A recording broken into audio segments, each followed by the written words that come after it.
Hello everyone.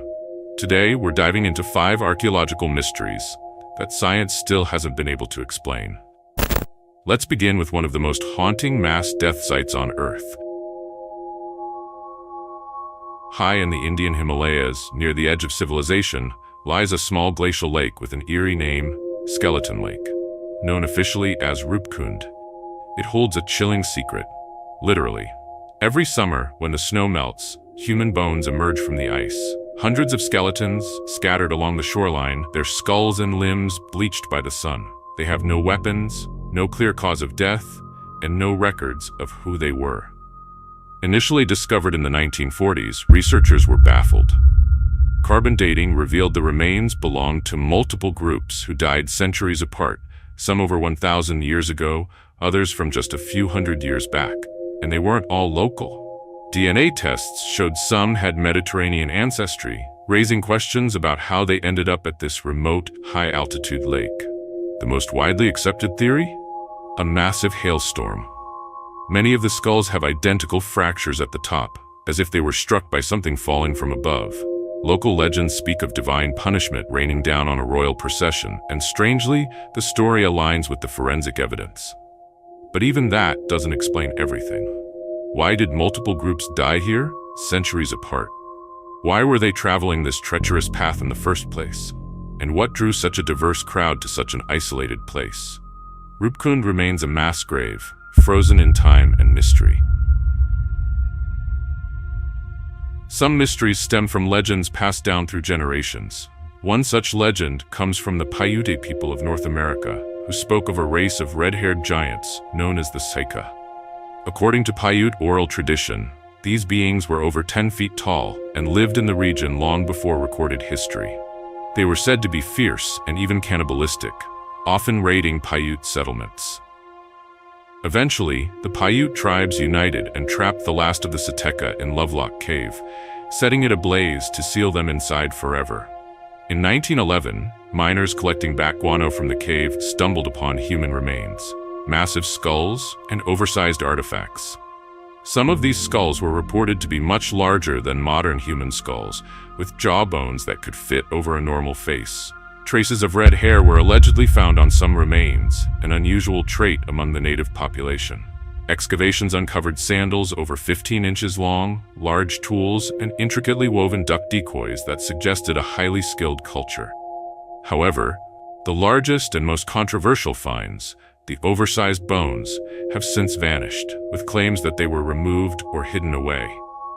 Mainstream archaeology identifies the site as a shelter used by the northern Paiute around 2,000 years ago, attributing the remains to normal-sized humans. But conflicting accounts and missing evidence have led many to speculate that something more mysterious was at play. Were the Saika giants real? Perhaps not giants in the mythological sense, but a tall, light-haired race with unknown origins? Or were they an ancient population now lost to time, their memory preserved in legend?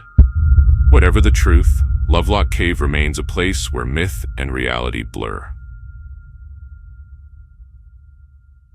Not all ancient skeletal discoveries speak of beings larger than life. Some hint at the opposite, at humans who were far smaller than expected, their very existence challenging conventional anthropology. One such mystery emerged in Australia, where researchers discovered what appeared to be a 10,000-year-old skeleton of a dwarf-like being, one that did not fit into any known category of ancient human. The skeleton was found in an ancient burial site and was initially assumed to be that of a child. But further analysis revealed it belonged to a fully grown adult standing only around 3 feet tall. The skeletal structure did not match those of modern pygmies or known forms of dwarfism. The skull had a distinct shape, different from both modern humans and any archaic human species previously recorded.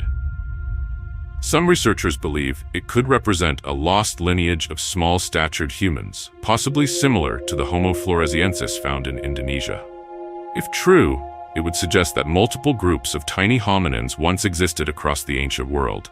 Adding to the mystery, Aboriginal traditions in Australia speak of Mimi spirits, or little people who lived in caves and remote areas long before modern humans arrived. These legends describe ancient beings who were tiny, elusive, and deeply connected to the land.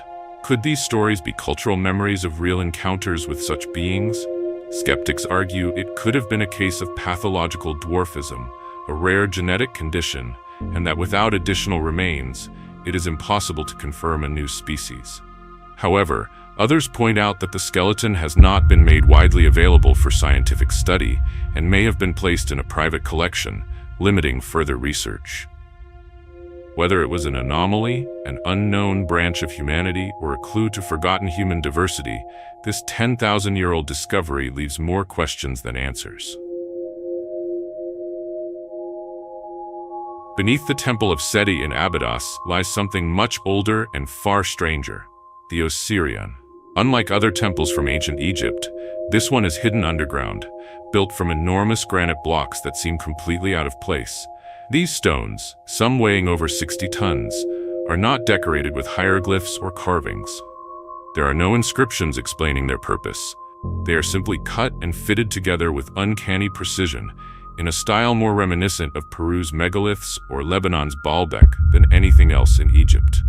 Mainstream archaeologists credit Pharaoh Seti with its construction.